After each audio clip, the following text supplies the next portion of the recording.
हमारे देश में एक हमारी संवैधानिक ढांचे पर और जो हमारा डेमोक्रेटिक राइट्स हैं, लोकतांत्रिक अधिकार, उन पर एक पूरी तरह से प्रहार चल रहा है। इकोनॉमी को अगर हम देखें तो ध्वस्त हो चुकी है इकोनॉमी। -24% ग्रोथ रेट है जीडीपी का। अनएम्प्लॉयमेंट की अगर हम बात करें, बेरोजगारी की, तो वो दशकों में सबसे ज्यादा आज उसका नंबर है। लोगों को जो लॉकडाउन हुआ कोविड के कारण जो किया गया और जिस तरीके से लॉकडाउन किया गया, उससे लोगों की जो डेली वेजर्स थे, जो मजदूर थे, जो हमारे देश में कामगार, जो पूरी जो पॉपुलेशन है, उनकी सारी की सारी इनकम अर्निंग अपॉर्चुनिटीज जो है वो ध्वस्त हो गई हैं। लोग डेस्टिट्यूशन में हैं, भूख का, स्टारवेशन की वो फेस कर रहे हैं। कोविड के केसेस बढ़ते चले जा रहे हैं लगातार और उसका कोई हिसाब नहीं दिया जा रहा, बताया नहीं जा रहा, फिगर्स भी क्लियर नहीं है।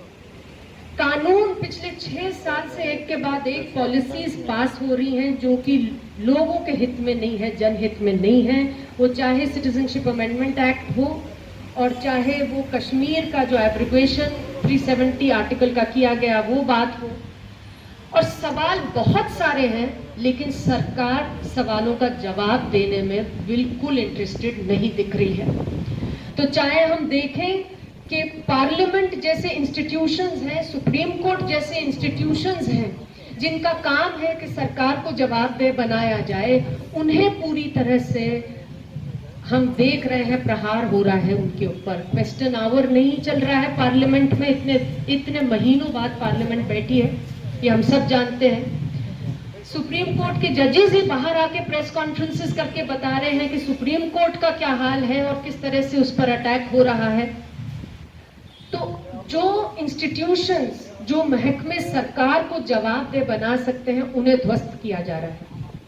जो लोग सवाल उठाते हैं उन पर प्रहार चल रहा है। गौरी लंकेश से लेकर ऐसे सभी लोगों पर, प्रोटेस्टर्स पर, जो सड़कों पर निकलकर गलत कानूनों और गलत नीतियों के खिलाफ बोल रहे हैं, उनसे जेलों को भरा जा रहा है।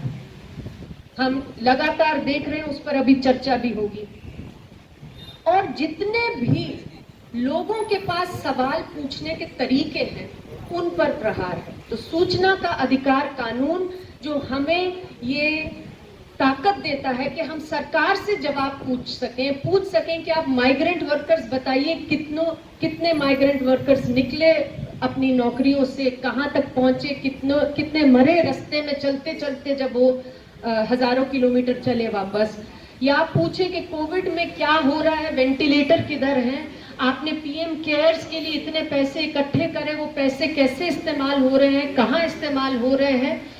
ये तमाम सवाल पूछने के लिए जो एक जरिया लोगों के पास है सरकार को जवाब दे ठिकाने का, उसको भी ध्वस्त किया जा रहा है। आज 20वां दिन है जब से जो सेंट्रल इंफॉर्मेशन कमीशन है हमारे देश का, CIC, वो उसका जो मुख्य आयुक्त है वो खाली पड़ा है पद।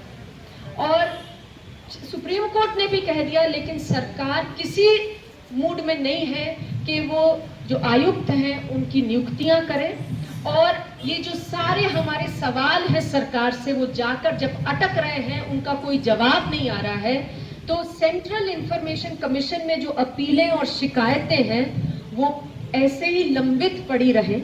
उसके लिए ये पूरा का पूरा जो खेल है वो हम रचता हुआ देख रहे हैं। ये मुझे नहीं लगता है कि दिस इज एनी कोइंसिडेंस कि इस समय पर जो सेंट्रल इंफॉर्मेशन कमीशन है उसकी चीफ की नियुक्ति नहीं की जा रही। ये कोई ऐसी वैकेंसीज नहीं है कि कोई एकदम से हो गई वैकेंसी।